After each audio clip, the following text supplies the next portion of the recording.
just woke up. Hi everyone, welcome back to my channel. How are you guys today? Hari ini kita bakal bahas true crime lagi. Kalau minggu lalu kita bahas tentang Turpin family yang dari Amerika Serikat, hari ini kasusnya dari Jerman. Nah, kasus ini tuh kasus pembunuhan yang setelah 100 tahun masih belum ketemu pelakunya. Jadi, lokasi kasus kita kali ini itu lagi musim dingin di Jerman, di sebuah peternakan kecil yang namanya tuh Hinterkaifeck. I hope I'm saying that right. Namanya tuh Hinterkaifeck. Dia kayak sekitar 70 km dari Munich, dan dia memang peternakannya ini kecil banget. Penduduk di situ juga sedikit, jadi bisa dibilang lokasinya tuh cukup sepi. Tapi yang bikin merinding dari kasus ini adalah bukan karena kotanya sepi, tapi karena ada orang atau orang-orang yang tinggal di satu rumah dengan 6 mayat selama beberapa hari. Yang bikin serem, sebenarnya keluarga ini tuh udah pernah ngomong ke tetangganya kalau misalnya mereka tuh sering dengar jejak kaki atau langkah kaki di atap rumah mereka. Terus mereka tuh pernah kehilangan kunci rumah. Dan yang lebih seremnya lagi, mereka pernah ngeliat jejak kaki, kan lagi salju nih, di luar rumah mereka tuh kelihatan jejak kaki orang masuk ke dalam rumah mereka, dan itu bukan anggota keluarga mereka, tapi nggak pernah keluar lagi dari rumah mereka. This is not a movie, this is not a series, ini kasus beneran. Dan sampai sekarang, lebih dari 100 tahun kemudian, pelakunya masih belum ketemu. Welcome to the chilling case of Hinterkaifeck murders. Kasus Hinterkaifeck murders ini bisa dibilang salah satu kasus yang paling mengerikan dan paling misterius sepanjang sejarah Jerman. Kejadian ini tuh terjadi di tanggal 31 Maret 1922 di Hinterkaifeck. Jadi di Hinterkaifeck ini ada satu rumah yang isinya satu keluarga, dan anggota dari keluarga itu ada 5 orang. Pertama, ada Andreas Gruber, yang waktu itu usianya 63 tahun, dan dia punya istri yang namanya Cazilia Gruber. Waktu itu, istrinya usianya 72 tahun. Mereka juga punya satu anak, namanya Victoria Gruber. Dan Victoria ini punya anak juga yang namanya dinamain dari nama neneknya, yaitu Cazilia. Jadi ada Cazilia yang istrinya Andreas, dan ada Cazilia Gabriel, yaitu anaknya jadi Victoria. Nah, Victoria sendiri umurnya 35 tahun, dan anak ceweknya ini umurnya 7 tahun. Dan Victoria juga punya satu anak lagi yang baru umurnya 2 tahun, yang namanya Jose Gabriel. Di malam tanggal 31 Maret 1922 ini, di rumah itu juga ada Maria Baumgartner. Maria ini usianya 44 tahun. Dia adalah pembantu yang baru banget datang siang itu ke rumah keluarga Gruber. Dia baru mulai kerja hari itu, and unfortunately, itu adalah hari terakhir dia hidup. Jadi gini kronologinya. Beberapa minggu sebelum tragedi itu terjadi, sebenarnya udah banyak tanda-tanda aneh yang dilaporin atau diomongin sama keluarga Gruber ini. Kayak yang tadi aku bilang, keluarga Gruber ini sering banget dengar langkah kaki dari atap rumah mereka.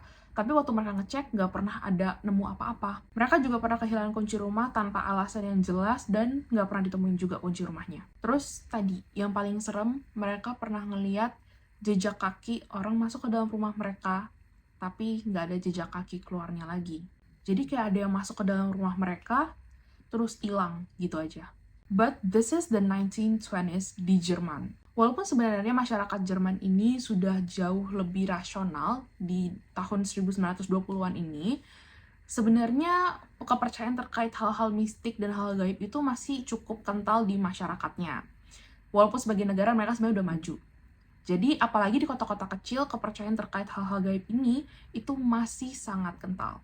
Jadi bahkan waktu itu, kepercayaan terkait hal-hal gaib ini atau cerita-cerita tentang hal-hal gaib ini itu nggak sebatas jadi cerita masyarakat aja atau cerita rakyat aja, tapi bahkan juga jadi sampai ideologi dan pencarian identitas negara Jerman dalam konteks politik dan budaya. Contohnya aja, waktu itu masih banyak penelitian yang dilakuin untuk mencari barang-barang gaib atau yang dipercayai sebagai barang-barang gaib, dan waktu ketemu, nanti benda-benda itu bakal dikait-kaitin sama mitos-mitos leluhur.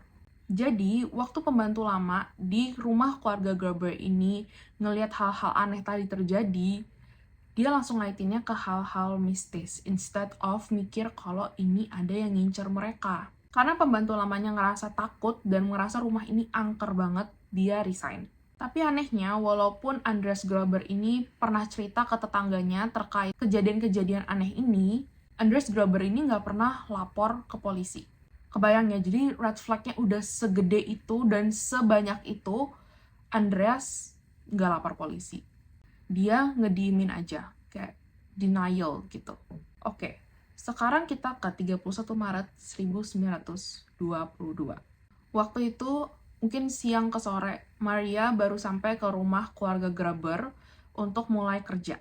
Dia mulai kerja dan mungkin dia adalah orang terakhir yang ngeliat seluruh anggota keluarga Gruber masih hidup. Waktu malam hari, waktu semuanya udah selesai beraktivitas, udah mulai sepi kotanya, diduga sebenarnya pelaku ini datang terus ngemanipulasi korban-korban ini atau anggota keluarga Gruber ini untuk satu-satu keluar ke lumbung atau gudang yang ada di peternakan mereka. Jadi sebenarnya lumbung ini atau gudang ini tuh dipakai untuk nyimpen jerami. Kita nggak tahu gimana caranya pelaku ini bisa kayak memanipulasi korban-korban ini untuk keluar dari rumah mereka untuk ke gudangnya, karena gudangnya kan di luar rumahnya gitu ya. Kita nggak tahu apa yang dilakuin, apakah dia ngebuat suara aneh, atau dia ganggu hewan ternak supaya keluarga ini pergi ngecek, we don't know. Karena sebenarnya cucunya si Andreas Gruber atau anaknya Victoria ini, itu kan juga sampai keluar rumah waktu malam-malam ini. Jadi kita sebenarnya nggak tahu trik apa gitu yang digunain sama pelaku ini. Yang pasti mereka keluar rumah dan akhirnya waktu mereka masuk ke dalam lumbung itu, mereka satu persatu langsung dipukul pakai mattock. Mattock ini kayak semacam cangkul yang gede dan tajam. Nah, dugaannya adalah yang pertama kali dibunuh itu Andreas Gruber. Setelah Andreas, baru Kazilia, istrinya, baru Victoria dan anaknya yang Kazilia kecil. Jadi yang keluar rumah adalah 4 orang ini. Si Jose Gabriel lagi tidur dalam rumahnya dan Maria juga ada di dalam rumah. Setelah keempat orang ini akhirnya dibunuh, mayatnya ditumpuk di dalam lumbung atau gudang jerami itu. Terus habis ditumpuk, ditutupin lagi pakai jerami supaya nggak kelihatan, I guess. Setelah itu, pelakunya masuk ke dalam rumah dan ngebunuh Jose dan Maria yang posisinya waktu itu udah tidur. Jadi mereka dibunuh di tempat tidur mereka masing-masing. Sebenarnya masih agak confusing kenapa anak yang bahkan umurnya 2 tahun itu juga dibunuh sama pelaku ini. Padahal Jose dan Maria ini juga nggak ngesaksiin apa-apa dari pembunuhan 4 orang tadi yang di gudang dan di lumbung. Yang bikin makin ngeri, sebenarnya luka-luka dari korban ini tuh cukup parah. Bahkan anaknya Victoria, tadi yang namanya Kazilia, itu dia ternyata nggak langsung meninggal waktu pelakunya tuh ngelakuin aksinya. Jadi dia sempat hidup selama beberapa jam, dan dia mungkin kesakitan sampai dia narikin rambutnya dia sendiri, karena mungkin dia shock dan dia menahan sakit yang parah banget. Waktu dia ditemuin, di tangannya tuh masih megang gumpalan rambut yang dia cabut dari kepalanya dia sendiri. Gue ulang ya, dia masih 7 tahun. Nah, kalau kalian pikir setelah ngebunuh 6 orang ini, pelakunya bakal kabur, bakal cepet-cepet lari supaya nggak ketahuan, you guys are wrong. Pelakunya ini mutusin untuk tinggal di dalam rumah keluarga Gruber selama sekitar 3-4 hari. Jadi selama 3-4 hari setelah pembunuhan itu terjadi, orang-orang yang lewat depan rumah keluarga Gruber ini dan tetangga-tetangga keluarga Gruber, mereka tuh masih ngelihat cerobong asapnya tuh masih ngeluarin asap. Berarti masih ada yang ngurus perapiannya. Selain itu, hewan-hewan ternak dari keluarga Gruber ini masih dikasih makan sama pelakunya. Bahkan katanya pelakunya ini masak dan makan di rumah keluarga Gruber bersama mayat-mayat tadi yang mereka juga nggak berusaha kubur atau mereka nggak berusaha sembunyiin. Setelah kejadian pembunuhan ini, orang-orang yang tinggal di Hinterkaifeck ini sebenarnya udah mulai curiga. Tanggal 1 April, 1 hari setelah pembunuhan itu terjadi, ada 2 orang penjual kopi yang datang ke rumah keluarga Gruber ini. Tapi nggak ada yang bukain mereka pintu. Jadi mungkin sebenarnya keluarga Gerber ini kayak langganan kopi, jadi mungkin setiap berapa hari sekali penjual kopi ini bakal datang ke rumah mereka untuk nawarin mau beli kopi nggak hari ini gitu. This time, nggak ada yang bukain mereka pintu. Jadi mereka ketok-ketok pintunya, mereka sampai keliling-keliling daerah rumahnya situ karena ada peternakannya juga, dan mereka nggak nemuin siapa-siapa. Akhirnya mereka mikir mungkin keluarga Gerber ini lagi keluar semua, akhirnya mereka pergi gitu aja. Mereka juga nggak ngelapor, mereka juga nggak bilang siapa-siapa until kasus ini tuh mencuat gitu. Tanggal 2 dan 3 April, tadi kan Victoria punya 2 anak, yang umur 7 sama 2 tahun, dua-duanya nih nggak pergi ke sekolah. Dan orang-orang udah mulai notice kalau anak-anaknya ini kok nggak kelihatan ya. Dan waktu hari Minggu, keluarga ini yang tadinya rajin banget ke gereja, kali ini nggak datang ke gereja. Akhirnya tanggal 4 April, ada mekanik lokal yang namanya Albert Hofner yang datang ke rumah keluarga Gerber ini untuk ngeperbaikin salah satu mesin peternakan mereka. Jadi mungkin beberapa hari lalu, keluarga Gerber ini udah ada yang nelpon si Albert untuk kayak, boleh nggak sih nanti hari Minggu atau hari Sabtu gitu ke rumah untuk perbaikin mesin peternakan ini karena mesin ini rusak gitu. Jadi karena udah buat janji, ya Albert nepatin janji itu dan datang ke rumah keluarga Gerber. Dia nunggu sejam di depan rumah keluarga Gerber dan gak ada yang nyambut dia. Jadi dia akhirnya mutusin, ya udah deh, aku kerjain aja mesinnya dan diperbaikin sama Albert ini. Dan Albert ini ngeperbaikin mesinnya itu selama 5 jam, mungkin di luar rumahnya ya, jadi dia bisa akses mesin peternakan itu.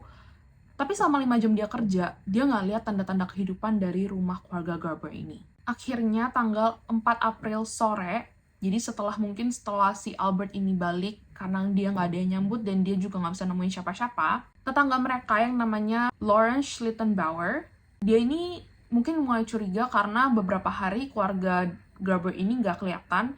Dia nyuruh anak-anaknya untuk ngecek ke rumah keluarga Gerber ini. Waktu anak-anak Lawrence sampai ke rumah keluarga Gerber, mereka bilang mereka nggak nemu siapa-siapa, mereka nggak nemu apa-apa.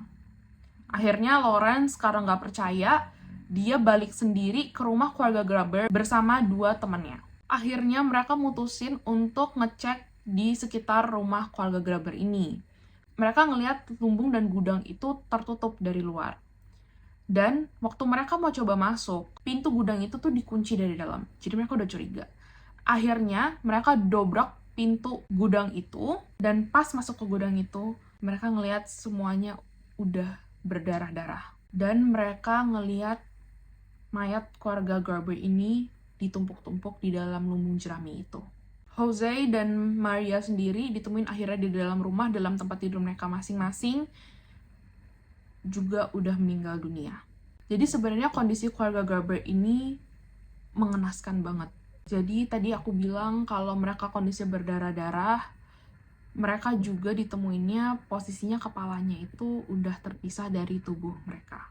Dugaannya adalah pelakunya ini memotong kepala mereka pakai matok yang tadi digunain untuk awalnya itu kayak ngelumpuhin mereka gitu, untuk mukul mereka waktu mereka masuk ke dalam lumbung padi.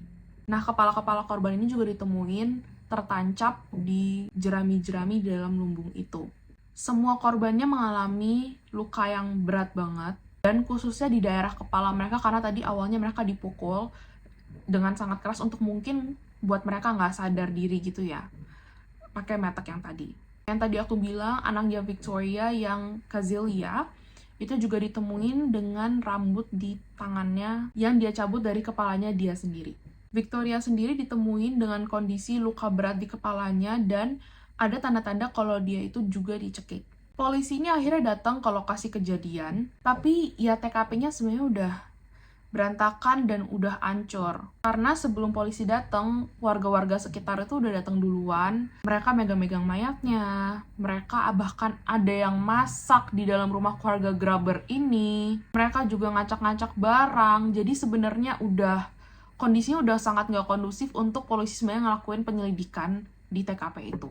Jadi selama beberapa waktu, mereka nggak ada polis lain, nggak ada garis polisi, nggak ada juga yang ngejagain TKP supaya nggak dipegang-pegang sama orang. Jadi kalian bisa bayangin betapa banyak bukti yang hilang atau rusak gara-gara warga-warga sekitar ini yang mungkin penasaran. Dan otopsi dari keluarga Gerber ini nunjukin kalau memang mereka tuh dibunuh pakai metek yang berasal dari peternakan mereka sendiri. Tapi waktu polisi datang dan akhirnya ngecek, mereka nggak bisa nemuin alat pembunuhannya atau metok yang digunain untuk membunuh mereka ini. Dan anehnya lagi, katanya setelah polisi datang dan mayat-mayatnya ini dilakukan otopsi, kepalanya udah nggak pernah ditemukan lagi. Selain itu, nggak ada juga tanda-tanda perampokan. Jadi uang dan harta-harta dari keluarga Graber ini semuanya masih utuh dan lengkap di dalam rumah keluarga Graber. Nggak ada satupun yang diambil. Nah, sekarang kita masuk ke pertanyaan semua orang. Siapa pelakunya dan kenapa? Jadi ada beberapa orang yang sempat dicurigain. Yang pertama adalah Lawrence Schlittenbauer, atau tetangga yang nemuin mayat-mayat keluarga Graber. Jadi, katanya Lawrence ini punya hubungan spesial sama Victoria. Bahkan ada dugaan kalau misalnya Lawrence ini adalah ayah kandung dari Jose yang umurnya masih 2 tahun tadi. Jadi meskipun dia nggak secara resmi pernah jadi tersangka, sebenarnya warga-warga sekitar itu ada omongan atau kayak ada curiga gitu sama Lawrence karena beberapa alasan. Selain alasan tadi dia kalau punya hubungan yang dekat sama keluarga Graber ini. Pertama, katanya warga sekitar dia ini cukup tahu banyak terkait detail-detail pembunuhan keluarga Graber ini. Misalnya, dia pernah nyebut kalau misalnya ini tuh mereka nggak dikubur atau nggak disembunyiin dengan cara dikubur karena itu kondisinya lagi winter dan sangat nggak memungkinkan untuk pelaku ini itu menggali tanah karena tanahnya itu masih beku. Such a weird statement to make after finding out your neighbor has been murdered. Iya kan? Kedua, Lawrence ini punya akses ke rumah keluarga Graber. Jadi warga-warga sekitarnya curiga kalau misalnya waktu kejadian kunci rumah keluarga Graber ini hilang, yang ngambil itu Lawrence. Dan ada juga yang bilang kalau misalnya keluarga ini tuh terbunuh sama Lawrence gara-gara Victoria itu minta uang child support money atau tunjangan anak gitu ke Lawrence karena kemungkinan Jose itu anaknya Lawrence. Tapi lagi-lagi nggak ada bukti kuat yang ngarahin kalau Lawrence ini adalah pembunuh atau dia itu kayak ada hubungan langsung lah sama pembunuhan ini. Bahkan dia sempat ngegugat orang-orang yang nuduh dia ini ke pengadilan dan dia menang. So I guess Lawrence is off the list. Orang kedua yang sempat dicurigain namanya Peter Weber. Peter ini salah satu tersangka utama yang waktu itu udah sempat ditahan sama polisi. Dan namanya dia tuh paling sering disebut dalam pembahasan kasus ini. Jadi dia ini adalah seorang buruh yang sempat bekerja di peternakan Hinterkaifeck. Di peternakan Hinterkaifeck ini dia kerja untuk bosnya namanya Joseph. Nah, si Joseph ini memberikan kayak testimoni atau cerita gitu kalau Peter ini pernah bilang kalau dia tuh berencana untuk ngebunuh keluarga Graber. Katanya rencana ini tuh pengen dilakuin untuk ngambil uang keluarga Graber. Selain itu, katanya Peter ini juga tahu terkait kayak masalah keluarga Graber. Katanya keluarga Graber ini kayak di antara keluarga mereka itu ada hubungan incest. Jadi mungkin ini bisa jadi motif tambahan, mungkin motif dendam atau motif konflik keluarga. Tapi nggak ada bukti fisik atau bukti langsung yang ngaitin Peter sama keluarga Graber terkait pembunuhan ini. Akhirnya karena nggak ada bukti yang cukup, Peter dibebasin. Suspek ketiga yang dicurigain adalah Anton dan Carl Bickler. Mereka ini adalah dua pembantu yang dulunya pernah kerja di sekitar Hinterkaifeck. Mereka ini dicurigain karena sebenarnya mereka ini punya pengetahuan yang banyak terkait tata letak dan lokasi dari peternakan punya keluarga Graber. Katanya mereka juga tahu banyak terkait aktivitas yang dilakukan sama keluarga Graber ini dari hari ke hari. Nah, Crescens Rigger, pembantu yang tadinya resign gara-gara dia merasa rumah ini angker, dia ini yang nuduh dua orang mantan pembantu di Hinterkaifeck tadi sebagai pembunuhnya. Karena katanya perilaku dan sikap mereka tuh nggak biasa. Tapi sebenarnya Crescens ini juga nggak ceritain secara detail apa kelakuan yang nggak biasa itu atau apa yang dilakuin sama dua orang ini sampai ngebuat dia curiga. Ada beberapa teori yang bilang kalau mereka ini terlibat dalam pembunuhan keluarga Graber ini mungkin nggak secara langsung atau mereka setidaknya tahu sedikit informasi terkait keluarga Graber ini dan pembunuhan mereka sebelum semuanya tahu. Jadi mereka udah tahu duluan. Tapi lagi-lagi nggak ada bukti yang konkret, nggak ada bukti langsung yang nunjukin hubungan ini dan pembunuhan keluarga Graber. Selain orang-orang ini, tentunya ada teori kalau misalnya yang ngebunuh keluarga Graber ini benar-benar orang asing. atau bahkan mungkin lebih dari satu orang yang ngelakuin. Jadi beberapa saksi warga-warga Hinterkaifeck ini ada yang bilang beberapa hari sebelum pembunuhan itu mereka ngeliat ada orang asing di daerah Hinterkaifeck, termasuk waktu malam pembunuhan itu. Tapi lagi-lagi nggak ada yang 100% yakin dengan orang-orang yang tadi aku udah sebutin. Nggak ada buktinya dan sampai sekarang, lebih dari 100 tahun kemudian, belum ditemukan siapa pembunuhnya. Kasus ini pada akhirnya pada tahun 1955 ditutup. Lebih dari 30 tahun setelah kejadian itu, nggak ketemu siapa pelakunya dan kasus ini ditutup akhirnya. Tapi sebenarnya beberapa tahun setelah pembunuhan itu terjadi, peternakan Hinterkaifeck ini dibongkar dan dihancurin karena dianggap mereka tuh nyimpen trauma yang besar banget dan jadinya wilayahnya itu serem banget. Sekarang udah nggak ada bangunannya sama sekali, tinggal cerita dan misterinya aja yang sampai sekarang masih ada. Gimana menurut kalian cerita kali ini? Apakah menurut kalian pelakunya itu orangnya masih dekat sama keluarga Gruber? Atau orang asing, atau mungkin orang-orang yang tadi udah aku sebutin? Sebenarnya setelah gue pikir-pikir, kasus Hinterkaifeck ini ngebuktiin kalau kadang real life bisa jadi lebih serem daripada film horor. Jadi kalau mungkin kalian punya teori sendiri atau mungkin ada teori tentang siapa pelakunya, boleh tulis di kolom komentar and we can discuss maybe. Dan seperti biasa, don't forget to like, comment, and subscribe. Dan nyalain notifikasinya, cause I think I'm gonna post more videos soon. I'm sorry, video kali ini agak lebih pendek, tapi emang kasusnya cuma segini. Next, aku bakal bahas kasus yang lebih baru lagi, dan mungkin kalau kalian ada saran atau ada suggestion, boleh komen di bawah. Thank you everyone yang udah nonton, see you in the next video. Bye!